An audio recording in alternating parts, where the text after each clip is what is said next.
নিষিদ্ধ সংগঠন ছাত্রলীগের সভাপতি জনাব সাদ্দাম হোসেন, আপনাকেও আমাদের অনুষ্ঠানে স্বাগত জানাই। আপনি আপনার ব্যস্ততার মধ্যে আমাদেরকে সময় দিয়েছেন, সেজন্য আপনাকে অনেক ধন্যবাদ। আমাদের সঙ্গে আরো রয়েছেন বাংলাদেশ জাতীয় পার্টির চেয়ারম্যান জনাব আন্দালিব রহমান পার্থ।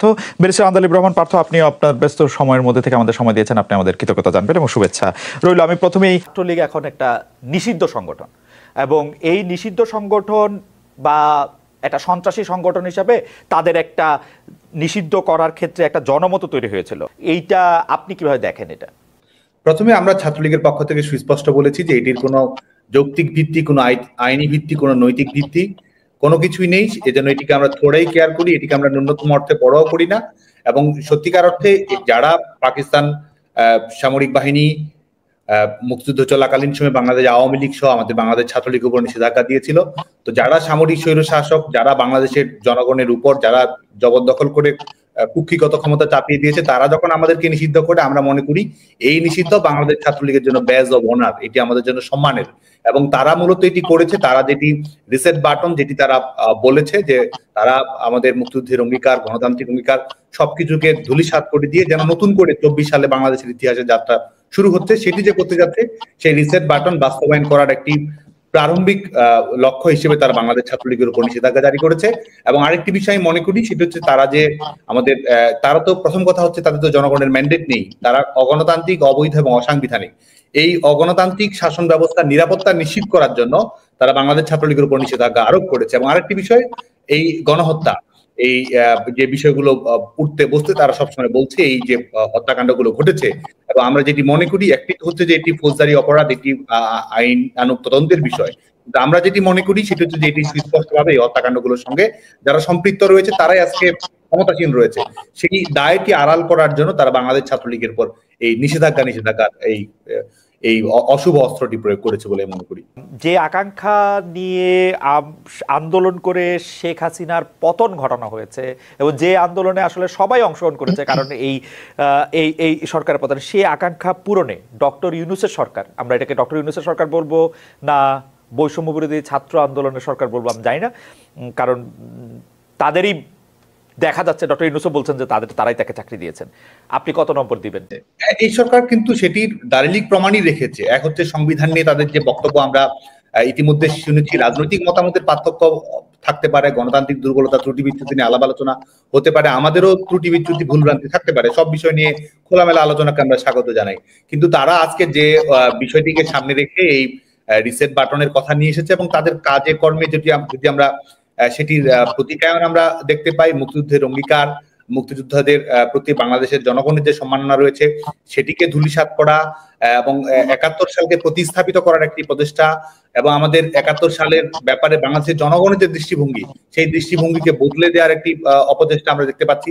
গোটা বাংলাদেশের মানুষের সম্মিলিত যে লক্ষ্যগুলো ছিল, সেটি গণতন্ত্র হোক, সেটি শোষণ মুক্তি হোক, সেটি এক ধরনের ইনক্লুসিভ অন্তর্ভুক্তিমূলক সমাজ ব্যবস্থা প্রতিষ্ঠা হোক, সবকিছুকে আজকে ধূলিসাৎ করার যে প্রয়াস আমরা দেখতে পাচ্ছি।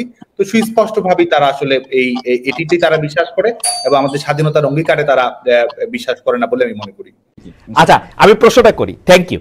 আমি প্রশ্নটা করি যে আওয়ামী লীগ সরকার পতনের পর আমরা খেয়াল করেছি যে ছাত্রলীগে থাকা ছাত্র শিবির নেতার আত্মপ্রকাশ ঘটতেছে নানাভাবে, এমনকি জুলাই আন্দোলনের সমন্বয়কও আমরা দেখতে পাচ্ছি যে ছাত্র শিবির নেতা। এই ধরনের কৌশলের কারণে গত 15 বছর শিক্ষা জীবন, ছাত্র রাজনৈতিক কেরিয়ার সবই আপনারা ঠিক রাখতে পেরেছেন, কিন্তু ছাত্রদলের অনেকে শিক্ষা জীবন, কেরিয়ার ধ্বংস হয়ে গেছে বিগত সরকার আওয়ামী লীগ ছাত্রলীগের নিপীড়নের কারণে। অনুপ্রবেশের এই রাজনীতি কি আপনাদের সাংগঠনিক সিদ্ধান্ত হয়েছে নাকি ব্যক্তিগত সিদ্ধান্তে? হ্যাঁ, এই ধরনের কিছু বিচ্যুতি অবশ্যই ঘটেছে এবং যে নামগুলো আসলো তারা বিভিন্ন সময়ে সামাজিক যোগাযোগ মাধ্যমে বাংলাদেশ ছাত্রলীগ সম্পর্কে প্রশস্তিমূলক প্রশংসা করেছে, ছাত্রলীগ কর্মীদের নানাভাবে দৃষ্টি আকর্ষণ করার চেষ্টা করেছে। ছাত্রলীগের সাংগঠনিক কাঠামোতে, যদিও আপনি যে দুজনের নাম বললেন, সাংগঠনিক কাঠামোতে তাদের কোনো অন্তর্ভুক্তি ছিল না। আজকেও আমরা দেখেছি চট্টগ্রাম বিশ্ববিদ্যালয়ে ছাত্র শিবিরের যখন পূর্ণাঙ্গ কমিটি ঘোষিত হয়েছে, সেখানেও আমরা সমন্বয়কদের একটি অংশকে আমরা দেখেছি যে বিভিন্ন জন যারা সমন্বয়ক পদে ছিল তারা ছাত্র শিবিরের পূর্ণাঙ্গ কমিটিতে রয়েছে। স্বাভাবিকভাবে আমরা দেখেছি যে একটি ছাত্র আন্দোলন, একটি ইস্যু ভিত্তিক আন্দোলন, সেই আন্দোলনের ব্যাপারে শিক্ষার্থীদের কমিটমেন্ট থাকে, শিক্ষার্থীদের দৃঢ়তা থাকে, শিক্ষার্থীরা সমস্যাটির সমাধান চায়, এটি একটি স্বাভাবিক বিষয়। এবং আমরা দেখেছি যে এই ইস্যুটিকে কিভাবে ব্যবহার করা হয়েছে এবং এই ইস্যুকে কেন্দ্র করে তারা যদি সত্যিকার অর্থেই ইস্যু ভিত্তিক আন্দোলনে থাকতো, ছাত্রদের প্রকৃত যে লক্ষ্য ছিল কোটা সংস্কার, সেই ব্যাপারে যদি তারা কমিটেড থাকতো এবং ছাত্রদেরকে ভিন্ন খাতে প্রবাহিত করার যদি তাদের ব্যাপারে ভিন্ন খাতে প্রবাহিত না করার জন্য তাদের কোনো লক্ষ্য থাকতো, তাহলে কিন্তু এই পরিচয়টি আড়াল করার কোনো। প্রথম কথা হচ্ছে যে এই আমরা কিন্তু এই কোটা ইস্যুর আন্দোলনে বাংলাদেশ ছাত্রলীগও আমাদের জায়গা থেকে আমরা দায়িত্বশীল ভূমিকা পালন করার চেষ্টা করেছি। শিক্ষার্থীরা জানে আজকে বাংলাদেশ ছাত্রলীগ সম্পর্কে যতই এক ধরনের নিষেধাজ্ঞা দেওয়া হোক, বাংলাদেশ ছাত্রলীগ সম্পর্কে যতই প্রোপাগান্ডা পরিচালনা করা হোক, শিক্ষার্থীরা কিন্তু জানে যে কোটা সংস্কারের ব্যাপারে বাংলাদেশ ছাত্রলীগের আন্তরিকতা। বাংলাদেশ ছাত্রলীগ কোটা সংস্কার করার জন্য সংশ্লিষ্ট সকল পক্ষের সঙ্গে কথা বলা, আইনগতভাবে বিষয়টি মোকাবেলা করা, সরকারের কাছে বিষয়টি তুলে ধরা এবং এটির সমাধান নিয়ে আসা। বাংলাদেশ ছাত্রলীগ এটির মধ্যেই সীমাবদ্ধ ছিল। কিন্তু আমরা যেটি দেখতে পেয়েছি যা এবং আজকে যে যারা স্বীকারোক্তি দিচ্ছে যে আজকে তারা বলছে সশস্ত্র বিপ্লবের জন্য প্রস্তুত ছিল, তারা বলছে তারা এই পুলিশ হত্যা করা, শিক্ষার্থীদের হত্যা করা, এই ধরনের সেন্সিটিভ কিলিং গুলো না হলে তারা এই ধরনের পরিস্থিতি তৈরি করতে পারতো না, এগুলো তারা বলছে। আর আমরা বাংলাদেশ ছাত্রলীগের, কিংবা শুধু বাংলাদেশ ছাত্রলীগ নয়, আমরা যদি বাংলাদেশের ছাত্র রাজনীতি সম্পর্কে যদি আমরা একেবারে বিশদভাবে খেয়াল রাখি, তাহলে দেখবো যে এই যে ইন্ট্রেন্স ইন ডিসগাইজ, এক ধরনের অনুপ্রবেশের মাধ্যমে ছদ্মবেশ, এক ধরনের ভিন্ন রূপ ধারণ করে অনুপ্রবেশ ঘটানো, এটি বাংলাদেশ ছাত্রলীগ এটির শিকার হয়েছে। অন্যান্য প্রগতিশীল ছাত্র সংগঠনগুলোর অভ্যন্তরেও কিন্তু এই ধরনের মৌলবাদী সংগঠনগুলোর অনুপ্রবেশ ঘটেছে। শুধু তাই নয়, সামাজিক সাংস্কৃতিক সংগঠনগুলো, বিভিন্ন সমিতিগুলো, এগুলোতেও কিন্তু এই এদের অনুপ্রবেশকে আমরা দেখেছি। আর কারণ মধ্যবর্তী সময়ে যারা আজকে এই ক্ষমতা কুক্ষিগত করে রেখেছে, বঙ্গবন্ধুকে হত্যা করার পরে বঙ্গবন্ধুর খুনিরাও তো বাংলাদেশের বঙ্গভবন পরিচালনা করেছে অস্ত্রের মুখে, বুলেটের মুখে, ব্যানেটের মুখে। তো তারা যদি, এবং বর্তমান সময়ে 24 সালের 5 আগস্ট পরবর্তী সময়ে কেউ যদি বাংলাদেশের রাজনৈতিক ইতিহাসকে যদি কেউ 3 মাসের মধ্যে ফ্রেমবন্দি করে রাখে, তারাও বোকা স্বর্গে বসবাস করবে বলে মনে করি। প্রথম কথা হচ্ছে যে আমাদের এই গোটা দেশেই তো রাষ্ট্রযন্ত্রকে ব্যবহার করে হোক কিংবা একটি পলিটিক্যাল সিন্ডিকেট গড়ে তুলে হোক, গোটা দেশে কিন্তু আওয়ামী লীগের নেতাকর্মীদের উপর নির্যাতন, নিষ্পেষণ পরিচালনা করা হচ্ছে এবং দেশে কোনো আইনের শাসন নেই, কোনো ন্যূনতম বিচার ব্যবস্থা বাংলাদেশে কোথাও নেই এবং কোন ধরনের আজকে যে ন্যূনতম ন্যায়সঙ্গত গণতান্ত্রিক বিধি ব্যবস্থা, সেটির প্রতি ন্যূনতম শ্রদ্ধা কিন্তু দেখাচ্ছে না। যারা সরকার, এই অবৈধ সরকারের প্রধান হিসেবে রয়েছে, তিনিও এক ধরনের পৃষ্ঠপোষকতা দিচ্ছেন। তার বক্তৃতা বিবৃতিতে, তার সিদ্ধান্ত গ্রহণ প্রক্রিয়ার মাধ্যমে এক ধরনের বৈধতা কিন্তু দেওয়া হচ্ছে এবং এই হত্যাকাণ্ডগুলোকে এক ধরনের জায়েজ করা হচ্ছে। এবং তাই নয়, ভবিষ্যতেও হত্যাকাণ্ড ঘটবে সেই আগাম হুমকিও কিন্তু প্রদান করা হচ্ছে। তো এই যখন অবস্থা, স্বাভাবিকভাবে একটি রাজনৈতিক দলের নেটওয়ার্কিংটি কিন্তু কোনো না কোনো ভাবে এটির দ্বারা ক্ষতিগ্রস্ত হয়, সীমাবদ্ধ হয়ে পড়ে।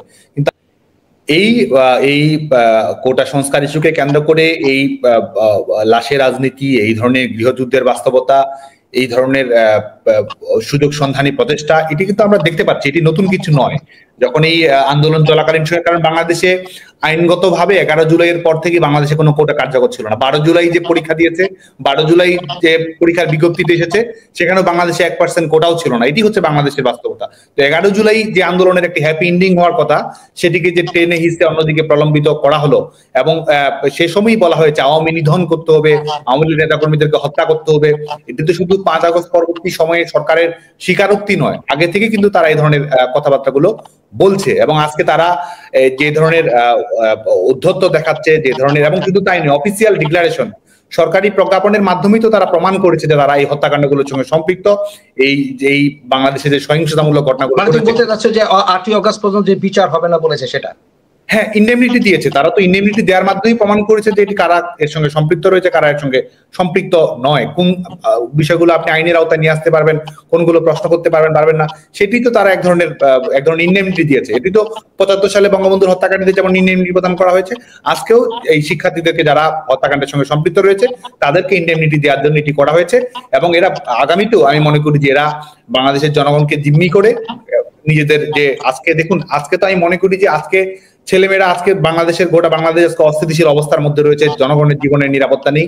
এই যে মানুষগুলো হত্যাকাণ্ডের শিকার হয়েছে, 100 জন মানুষ হত্যাকাণ্ডের শিকার হয়েছে, এই প্রত্যেকজনের বিপরীতে, এই 100টি লাশের বিপরীতে এই 100টি মানুষের রক্তের বিনিময়ে এক একজন উপদেষ্টা হয়ে বসেছে এবং আজকে গোটা বাংলাদেশকে তারা এক ধরনের কুক্ষিগত করে রেখে এদেশের মানুষের শান্তি, স্বস্তি, নিরাপত্তা, গণতন্ত্র সবকিছুকে তারা বিপন্ন করেছে। বাংলাদেশের বিশ্ববিদ্যালয়গুলো, ঢাকা বিশ্ববিদ্যালয়ে কমপক্ষে 1000 শিক্ষার্থী রয়েছে যারা পরীক্ষায় অংশগ্রহণ করতে পারেনি, শুধুমাত্র একটি রাজনৈতিক দলের সমর্থক হওয়ার কারণে। 2000-এর মতো অধিক শিক্ষার্থী রয়েছে যারা নিয়মিত শিক্ষা কার্যক্রম পরিচালনা করতে পারছে না। শুধু তাই নয়, ঢাকা বিশ্ববিদ্যালয়ে ইতিহাসে এটি কখনো ঘটেনি। বাংলাদেশের ইতিহাসে কখনো ঘটেনি, স্বাধীনতা পূর্ববর্তী সময় ঘটেনি, যেখানে কয়েক শতাধিক শিক্ষক নিয়মিত শিক্ষা কার্যক্রমে তাদের ক্লাস পঠন পাঠন হোক, জ্ঞান গবেষণা হোক, কোনো ধরনের কার্যক্রমে তারা অংশগ্রহণ করতে পারছে। এবং শুধু তাই নয়, আজকে তো আমরা দেখেছি যে ধরনের দ্বিচারিতাগুলো আমরা দেখেছি, যে বিভিন্ন ইস্যুতে যে ধরনের অবস্থানগুলো তারা গ্রহণ করেছিল।